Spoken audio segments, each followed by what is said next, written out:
Ready for a deep dive into Moneyball. Not the Hollywood version, but the real story. The Oakland A's. Yeah, how they took on baseball giants. With, well, a shoestring budget, right? Exactly.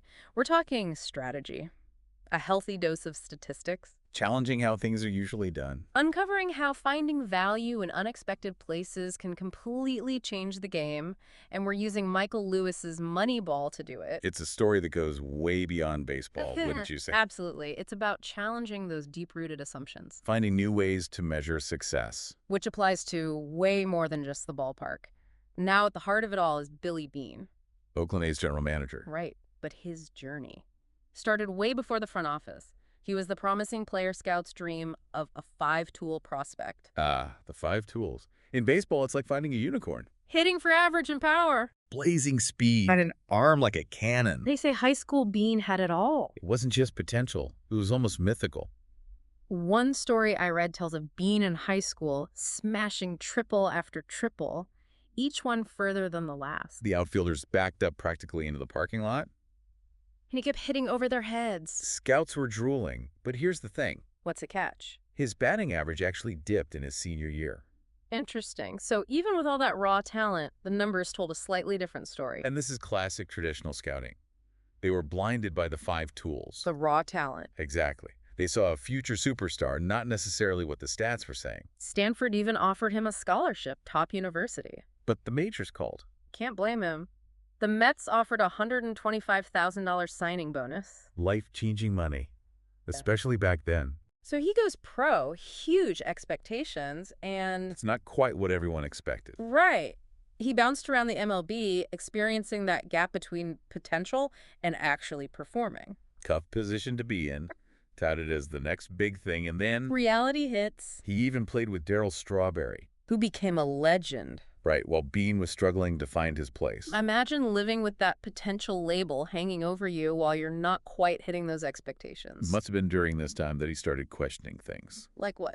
Those traditional ways baseball measured success.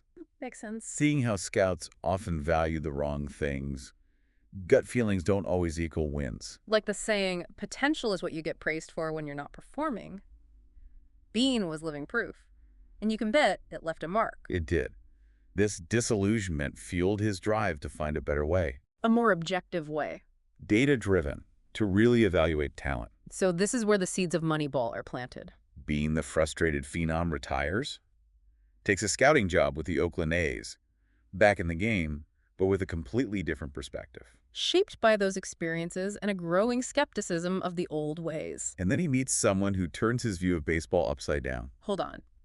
Is this where Bill James enters the picture? I've heard whispers among the baseball stats nerds. Who is this guy? What made his ideas so revolutionary? Bill James, total outsider. Think a security guard at a pork and beans factory spending his nights hunched over box scores. Not watching games? Nope, dissecting them number by number, trying to crack baseball's code. Not with gut feelings, but pure data. Pork and beans factory to baseball stats? That's quite a jump. What was he searching for in those box scores? It's the way he looked at the game. Not through game film, but pure numbers. Fascinating. So what was he finding? What made James groundbreaking? He wasn't swayed by big names or gut feelings. He cut through all that, just looked at the numbers objectively. What he found shook the foundation of how baseball was understood. For decades, scouts, managers, everyone relied on things like batting average. How often a player gets a hit? Rote? Exactly. As the measure of a hitter, James said this was flawed. Really? So if batting average wasn't the holy grail, what was... On-base percentage. Sounds simple enough. Deceptively simple. It had been there all along. But James saw it. It wasn't just about getting hits. It was about getting on base. Any way you could. Walks hit by pitches. Exactly. Putting a runner on base. That gives your team a chance to score. James argued this on-base percentage. That was the real predictor of offensive success. Makes sense. A walk's as good as a single if it gets you to first. Right. But this was revolutionary stuff. Going against decades of baseball tradition. It was practically heresy. And it wasn't just batting average. He questioned everything. Like what else? The myth of clutch hitting. You mean some players are just born for those big moments? Exactly. This idea of a clutch gene, James argued statistically. It doesn't exist. A player's performance over a whole season, That's way more telling than a few high-pressure at-bats. So he's saying those big moments don't really mean anything. Not in the way people thought consistency was king. But you can imagine how this went over scouts' managers. They thought they knew it all. And here comes James turning their world upside down. So how did Beane come around to these radical ideas? He was part of that old system. Here's the thing about Beane. He'd seen it firsthand, the flaws in traditional scouting. Remember those years bouncing around the MLB? Exactly. He recognized the power of what James was saying. A system that was objective. Data-driven, a way to find value where others saw none. Like finding a treasure map nobody else knows about. But it's one thing to understand these ideas, quite another to put them into practice. So how did Beane actually use Moneyball to build a team? It all came down to the 2002 draft. The A's, they were strapped for cash, couldn't compete with the Yankees and Red Sox for those top players. They had to find a different way. They needed those diamonds in the rough. And James, he provided the map. Okay, so paint the picture. Yeah. It's the draft, the A's war room. What's the vibe? Electric.